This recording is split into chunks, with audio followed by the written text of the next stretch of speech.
Please have a seat please. Sir मैं आपको क्या मैं छू सकता हूँ? कहाँ छूना चाहते हो मुझे? क्या हंस क्यों रहे हो अश्लील लोगों? मतलब हाथ पे, मुंह पे, कहाँ कहाँ छूना चाहते हो?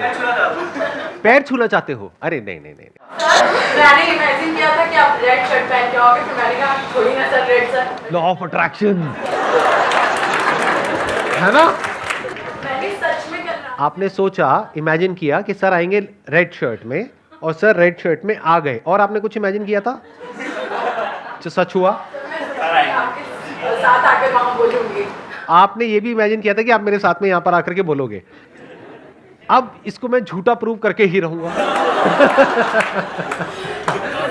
Hence proved law of attraction does not work, क्योंकि आप यहां पर आकर के नहीं बोलने वाले आज तो।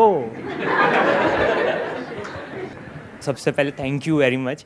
Now my question is sir कि सच और झूठ, ये जो लड़ाई हमारे दिमाग में चलती रहती है, मैं ऑब्जर्व करता हूँ सर कि कभी कभी जब हम सच बोलते हैं ना तो हमारी लाइफ में प्रॉब्लम्स और बढ़ जाती है। एंड कभी कभी कोई हार्मलेस झूठ बोलने से प्रॉब्लम्स इजीली सॉल्व हो जाती है। और ये दिमाग के अंदर भी होता है और बाहर भी, स्पेशली बाहर की दुनिया में ये ज़्यादा है। बिकॉज अगर मैंने झूठ बोला मेरे घर पे पेरेंट्स को कभी कभी उनको बोलना पड़ता है। हाँ, जैसे फॉर एग्जांपल वो आए, कमरे पे नॉक किया, पूछा क्या कर रहे थे अंदर, तो आपने कहा Exactly. पढ़ाई कर रहे थे। हाँ। पढ़ाई तो मैं नहीं करता सर, वो उम्र अभी 25 का हूँ तो पढ़ाई तो खत्म हो गई, बट कोई भी चीज़ में, रिलेशनशिप में, एनीथिंग, तो सर हम झूठ बोल देते हैं, फिर दिमाग में चलते रहता है नहीं मैंने झूठ बोला, मैंने कुछ गलत किया, और हार्ट बीट्स बढ़ जाती है, कुछ होने लगता है, नर्वसनेस। उनको तो पता चलने ही नहीं वाला है, बट फिर भी वो होता है। आप कर क्या रहे थे कमरे पे? मैं कुछ नहीं कर रहा था सर, मैं जनरली आप जस्ट कुछ नहीं करते? सो ये मेरा क्वेश्चन है सर, ट्रूथ वर्सेस ये जो ऑकवर्ड हंसी होती है ना आप लोग, ये मुझे बहुत पसंद है। जब समझ भी आ रहा है थोड़ा थोड़ा और नहीं भी आ रहा है। तो ये मेरा क्वेश्चन है सर, सही वर्सेस गलत, ट्रूथ वर्सेस झूठ। It's a very good question. कितने चाहते हैं मैं इस क्वेश्चन का आंसर दूं? योर क्वेश्चन इज कि जो सच है अगर वो हमने बोल दिया तो बहुत प्रॉब्लम हो जाएगी, एंड इट्स अ फैक्ट। इतना कुछ है मेरे पास बोलने के लिए जो मैं नहीं बोलता हूं, क्योंकि अगर वो बोला तो कोई सुन नहीं पाएगा। सच बहुत कड़वा होता है, और कड़वा किसको अच्छा लगता है? कड़वा इज लाइक एन अटैक। जैसे कोई मिठाई की दुकान पे आप गए और मिठाई खाई और वो कड़वी है, तो वो एक तरह का अटैक नहीं है? ऐसे ही किसी को कुछ ऐसा बोल देना जिसकी वजह से उसको पेन हो, that is a verbal attack. कुछ लोग हैं जिनमें करेज होता है ऐसा कुछ करने का, लेकिन उसके रेपरकशंस भी होते हैं, और उनके साथ जो हुआ वो सिर्फ वही जानते हैं। फॉर एग्जाम्पल किसी ने कुछ बोला और उसको जेल हो गई, तो जेल एक्चुअल में क्या होती है वो आप में से बहुत सारे लोगों को तो पता ही नहीं होगा। कुछ को ही पता होगा, कितनों को पता है? ये कैसा सवाल था, मैं भी क्या पूछ लेता हूं। तो शक्ल से ही क्रिमिनल्स लगते, पूछने की क्या जरूरत है? तो सच की क्या इंपॉर्टेंस है? सच बोलना इतना जरूरी नहीं है, सच देखना और समझना जरूरी है। नहीं तो आप खुद झूठ में जी रहे हो, that is a bigger problem. क्योंकि अगर आप सच जानते हो तो एटलीस्ट आप झूठ की तरफ नहीं हो, सच की तरफ हो लेकिन बता नहीं रहे हो, क्योंकि बताया तो गड़बड़ हो जाएगी। मानो 100 में से एक आदमी है जो सच की तरफ है, बाकी 99 है जो झूठ की तरफ है, तो उनके झूठ को जैसे ही क्वेश्चन किया जाएगा वो 99 मिल करके उस एक को मार देंगे, सूली पे लटका देंगे। पास्ट में हुआ ही ऐसा, अभी भी होता है। तो उसमें क्या करना होता है? खुद सच देखना होता है, और इस दुनिया में टैक्टफुली, समझदारी से, स्किलफुली एक्ट करना होता है। अगर कोई आपसे बहुत ज्यादा पावरफुल है और उससे लड़ने लग गए तो आप बेवकूफ हो। तो अब इसमें प्रॉब्लम क्या होती है कि अगर आप झूठ में जीते हो तो झूठ का कोई अंत नहीं है। झूठ का कोई एंड होता है क्या? झूठ मतलब क्या? एक कहानी, एक नैरेटिव। झूठ कुछ भी हो सकता है कि यहां पर एक शक्ति है जिसको मैं देख पा रहा हूं, आप लोग नहीं देख पा रहे। अब ये क्या है, सच है झूठ है? किस मुंह से कह रहे हो कि झूठ है? सुबह से रात तक यही सब तो करते हो। अपने अंदर झांक करके देखो, आपको समझ आएगा मैं बोल क्या रहा हूं। किससे मांगना चाहिए, किससे मांगते हो, क्या मांगते हो, क्यों मांगते हो? कभी पूछते हो अपने आप से क्वेश्चंस? अब मैं आपको जवाब नहीं दे रहा, यानी मैं सच नहीं बोल रहा, क्योंकि वो आप सुन नहीं पाओगे। तो मैं क्या कर रहा हूं? आपसे क्वेश्चंस पूछ रहा हूं। वो क्वेश्चन आपको अपने आप से पूछना है, नहीं पूछना है, वो आपकी चॉइस है। ये भी आपको मजाक लगा ना, अभी जो मैंने बोला, हंसे आप सारे के सारे कि यहां पर एक शक्ति है जो आपकी जिंदगी बदल सकती है, जो भी आपको चाहिए आपको मिल जाएगा उससे, आपको सिर्फ ऐसे हाथ जोड़ करके बैठे रहना है। अगर थोड़ी देर तक मैं ये करूं ड्रामा, तो आप भी सारे शुरू हो जाओगे। आप कहोगे यार ये बंदा कह रहा है, गलत थोड़ी ना होगा, इसके इतने करोड़ फॉलोअर्स हैं, ये यहां बैठा है, हम वहां बैठे, इसमें कुछ ना कुछ तो होगा। ये हंसने वाली बात नहीं है, सुबह से रात तक ऐसे ही जी रहे हो, सच का तो कोई अता पता है ही नहीं, सच से कोसों मील दूर है हम, अपने आइडियाज में जी रहे हैं, कॉन्सेप्ट्स में जी रहे हैं, मेंटल कंस्ट्रक्ट बोलते हैं इसको। अपने माइंड में एक दुनिया बनाई हुई है, एक पास्ट है आपके माइंड में विच इज मेमोरी, और एक फ्यूचर है जिसको इमेजिनेशन बोलते हैं। इसके अलावा जी कहां रहे हो? कभी अपने आप से क्वेश्चंस पूछते हो? तो इसमें प्रॉब्लम क्या है? मुझे कोई प्रॉब्लम नहीं है, जियो। प्रॉब्लम यह है कि इसका कोई एंड नहीं है। फिर आप यहां पर आकर के क्वेश्चन पूछोगे कि सर ये जो हमारा माइंड है वो बहुत ही रेस्टलेस है, ओवर थिंकिंग चलती रहती है, ऐसे सी फीलिंग्स उठती रहती है, ऐसे ऐसे इमोशंस आ जाते हैं जिसकी वजह से मेरी लाइफ बहुत कॉम्प्लिकेटेड हो जाती है। मेरे पास में सब कुछ है, यानी एक टाइम पे सोचता था कि एक अच्छी सी जॉब हो जाएगी तो मजा आ जाएगा, ये हो जाएगा वो हो जाएगा, आज सब कुछ है, लेकिन इस माइंड ने धज्जियां उड़ाई हुई है लाइफ की। ऐसा होता है? नहीं होता है। माइंड में जाकर के एंटैंगल्ड हो जाते हो ना। क्यों? कभी पूछा है अपने आप से? क्योंकि ना तो इमेजिनेशन का कोई एंड है, कहां तक इमेजिन कर सकते हो? कुछ भी इमेजिन करते रहो और इमेजिन करके डरते रहो, उसका क्या एंड है? कैसे बचोगे उससे? सोचा है कभी? देखो दो ऑप्शंस है, ध्यान से समझना। एक है कि आप बिल्कुल ही बेवकूफ हो, तो बोलते हैं इग्नोरेंस इज ब्लिस। जैसे जानवरों के लिए, खुद के लिए कोई प्रॉब्लम नहीं है अगर आपने एक जानवर को पाला है, तो जिसने पाला है उसके लिए प्रॉब्लम है। जानवर तो इनोसेंट है, उसको तो अपना पेट भरने से मतलब है, जब तक खाना मिल रहा है उसको कोई दिक्कत नहीं है, रहे चले जाएगा। बहुत लोग ऐसे ही होते हैं, सोचने समझने की शक्ति नहीं है, क्योंकि सारी प्रॉब्लम तब शुरू हो जाती है जब सोचने की शक्ति तो है लेकिन सही सोचना नहीं आता है। अगर आपकी थिंकिंग झूठ पर बेस्ड है तो आपको कंट्रोल करना बहुत आसान है। कोई भी आकर के आपको कुछ भी बोल देगा और आप उसके बहकावे में आ जाओगे और आप उसके वश में हो जाओगे। जब भी आपका टाइम खराब होगा तब, और टाइम कब खराब होता है? हमेशा ही खराब होता है। टाइम अच्छा कब होता है? आप में से कौन है जिसकी लाइफ में बहुत अच्छा टाइम चल रहा है? हाथ ऊपर करना जरा। ज्यादा टाइम तक रहने वाला नहीं है। सब कुछ अनित्य है, यानी सब कुछ टेम्पररी है। अच्छे के बाद बुरा आता है, बुरे के बाद अच्छा आता है, बट जो हमारी अंडरलाइंग स्टेट है वो बुरी ही होती है, क्योंकि जो मिल जाता है वहां पे ध्यान नहीं जाता है। जितनी सैलरी मिल जाती है वहां पे ध्यान जाता है, या जो नहीं मिली है उस पे ध्यान जाता है, या जो साथ वाले को ज्यादा मिल गई है वहां ध्यान जाता है। जो अभी हेल्थ परफेक्ट है वहां ध्यान जाता है, मतलब हाथ पैर आंखें कान नाक सब कुछ सलामत है, वहां ध्यान जाता है, या हल्का सा दांत में कहीं पे दर्द हो रहा है वहां ध्यान जाता है। समझ गए क्या होता है? This is life. तो अब थोड़ा ध्यान से समझते हैं। प्रॉब्लम्स दो तरह की है, एक है फिजिकल, एक है साइकोलॉजिकल। फिजिकल प्रॉब्लम्स के लिए क्या चाहिए? पैसा चाहिए। कैसे चाहिए? वो आप अपनी कैपेबिलिटी देखो, अपना फैमिली बैकग्राउंड देखो, अपनी सिचुएशन देखो, खुद सोल्यूशन निकालो। उसमें मैं या मेरे जैसा कोई भी कुछ नहीं कर सकता। और जो आकर के आपको कह रहा है कि मैं आपकी लाइफ बदल दूंगा, तो वो आपको बेवकूफ बना रहा है। इस बात को समझ जाओ, जितनी जल्दी समझ सकते हो उतनी जल्दी, क्योंकि कोई भी आपको पैसा कमा करके नहीं देगा। आपकी बड़ी गाड़ी आए ना आए, उसकी बड़ी गाड़ी पक्की है अगर आप उसकी बातों में आ गए तो ये दुनिया बहुत ही कनिंग है, बहुत सेल्फिश है, पूरी तरह से अंदर से करप्ट है। करप्शन आप लोगों की, हमारी सबकी नस नस में दौड़ रहा है। यहां पर कितने हैं जो गवर्नमेंट जॉब की तैयारी कर रहे हैं? चलो मान लेते हैं कि अभी आप तैयारी कर रहे हो और आपकी गवर्नमेंट जॉब लग जाती है।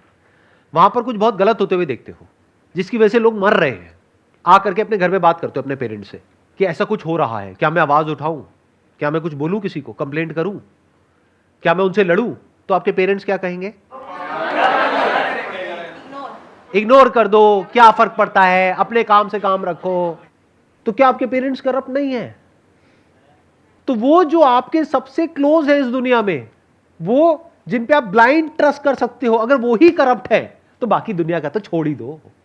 बाकी दुनिया तो बेच के खा जाएगी आपको। तो इस दुनिया में you need to be as strong as possible, as fit as possible. क्यों? इसलिए नहीं कि सामने वालों को डोमिनेट करना है या अपनी उस पावर को, अपनी उस पोजीशन को यूज करना है सामने वालों को दबाने के लिए, उनको डराने के लिए, उनका टॉर्चर करने के लिए। इसलिए नहीं, इसलिए कि ये दुनिया आपका टॉर्चर ना कर सके, ये दुनिया आपको ना दबा सके, ये दुनिया आपका नाजायज फायदा ना उठा सके।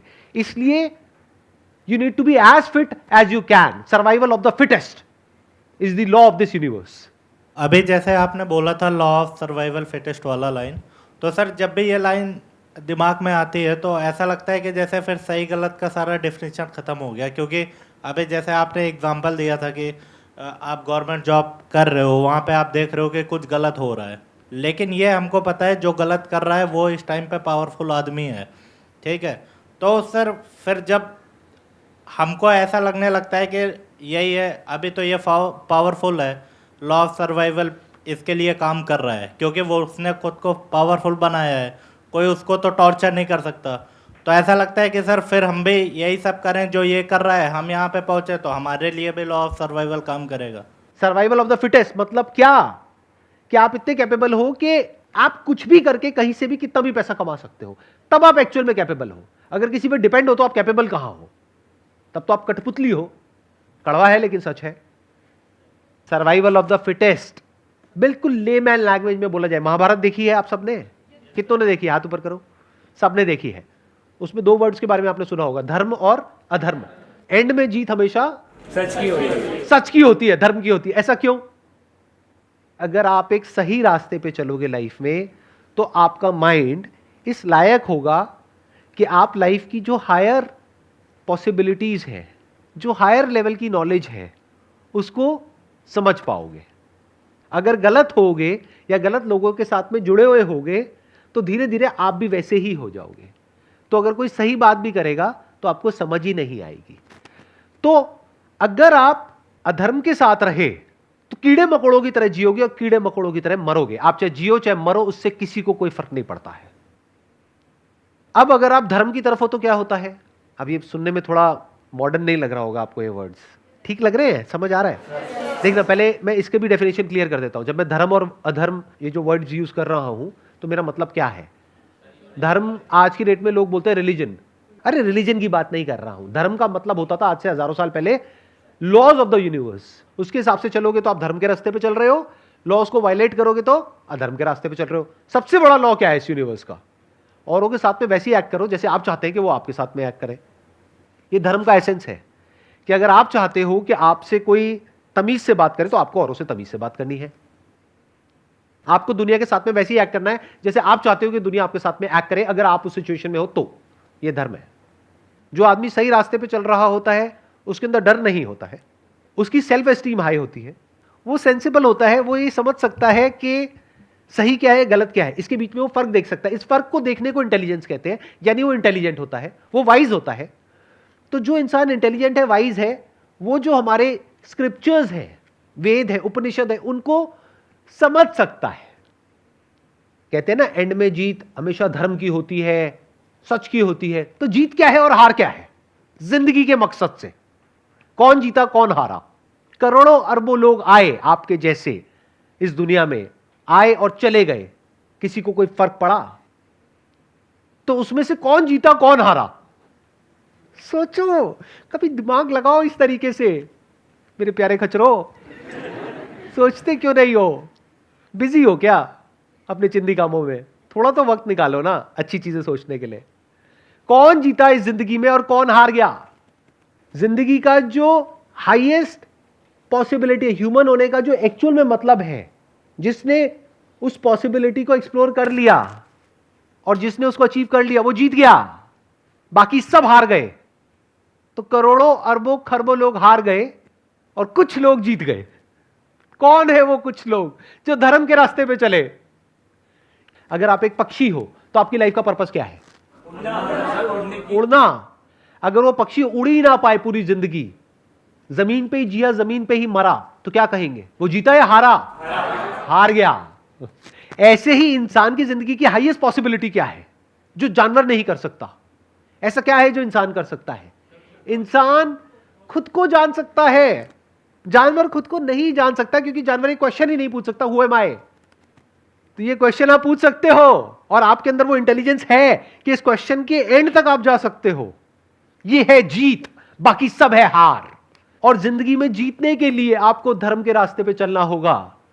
धर्म के रास्ते पे वो नहीं चल रहा है जो आलसी है, धर्म के रास्ते पे वो चल रहा है जो मेहनत करता है, हार्ड वर्क करता है, स्मार्ट वर्क करता है, कुछ भी करके लाइफ में आगे बढ़ रहा है, अपने आप को स्ट्रांग बना रहा है। ना वो दुनिया का भला कर रहा है, ना वो दुनिया का बुरा कर रहा है। ध्यान से सुनना मेरी इस बात को। जैसे दुनिया का बुरा करना अपने आप में एक कीड़ा है, ऐसे ही दुनिया का भला करना भी अपने आप में एक कीड़ा है। ये लोग बड़े खतरनाक होते हैं। अपना भला कर लो, एक्चुअल में जो भला है, यानी जान लो कि आप क्या हो, उसके बाद इस दुनिया को जो आपसे चाहिए होगा ना, वो दुनिया ले लेगी। ऐसा कोई ना कोई इंसान आ जाएगा जो आकर के ऐसा उल्टा पुल्टा एक क्वेश्चन पूछ लेगा और कुछ बोलना पड़ेगा, नहीं तो क्वेश्चंस वही होंगे जो हमेशा होते हैं। और फिर आप क्या कहोगे कि जितने भी क्वेश्चंस हैं उन सबके जवाब तो आपने दे दिए हैं, सारे क्वेश्चंस कवर कर लिए हैं। अरे असली क्वेश्चन पूछा भी है कभी? अगर सही क्वेश्चन पूछोगे तभी सही जवाब मिलने की पॉसिबिलिटी है। अगर इस क्वेश्चन को आप अपने आप से पूछते हो, हु एम आई, और इसके जवाब तक पहुंचने भी लग जाते हो, तो आप देखोगे आपकी थिंकिंग में एक रेडिकल चेंज आएगा।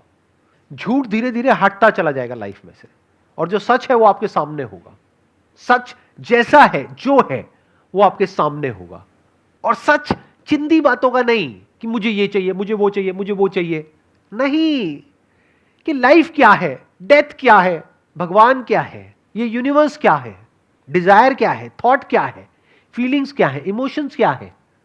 जो भी क्वेश्चंस एक्चुअल में इंपॉर्टेंट है वो सब इसमें कवर हो जाते हैं एक क्वेश्चन में, दैट इज हु एम आई। और अगर इसको आप पूछ ही लेते हैं तो आपके जीतने की शुरुआत हो गई। यही कह लो कि अगर आपने सिंसियरली इस क्वेश्चन को अपने आप से पूछ लिया है और इसका आंसर ढूंढ रहे हो तो आप जीत गए। आगे आंसर मिलेगा नहीं मिलेगा उसको छोड़ दो, आंसर क्या मिलेगा और कौन बताएगा आपको कि जो आपको आंसर मिला वो सही है या गलत है। एक ढंग का क्वेश्चन तो पूछा। एक साइंटिस्ट वो नहीं होता है जो आंसर देता है, आंसर तो लेक्चरर देता है। साइंटिस्ट वो होता है जो क्वेश्चन पूछता है। तो आप एक साइंटिस्ट हो। किसके साइंटिस्ट हो? लाइफ के साइंटिस्ट हो, अंदर की दुनिया के साइंटिस्ट हो। और अगर वो हो तो इंसान होने का जो हाईएस्ट गोल है वो आपने अचीव कर लिया है। साइंटिस्ट दो तरीके के होते हैं ना, एक बाहर की दुनिया के और अंदर की दुनिया के। तो अगर आप बाहर की दुनिया में साइंटिस्ट बनते हो तो अवार्ड मिलेंगे, पैसा मिलेगा। अंदर की दुनिया में साइंटिस्ट बनते हो तो उससे क्या मिलता है? एक पीसफुल माइंड मिलता है। आपको पहली बार समझ आता है कि साइलेंस क्या होता है। आपको पहली बार समझ आता है कि प्रेजेंट मोमेंट होता क्या है। आपको समझ आता है कि मैं वो नहीं हूं जो मैं खुद को समझ रहा था। मैं कोई चिंदी आदमी नहीं हूं इस इतने बड़े यूनिवर्स में। ये पूरा यूनिवर्स मुझ में है। ये बातें बोलने में भी मुझे अजीब लगता है क्योंकि मुझे पता है सब ऊपर से जाएगी। Wish you all the best. Pleasure meeting you all. Thank you so much.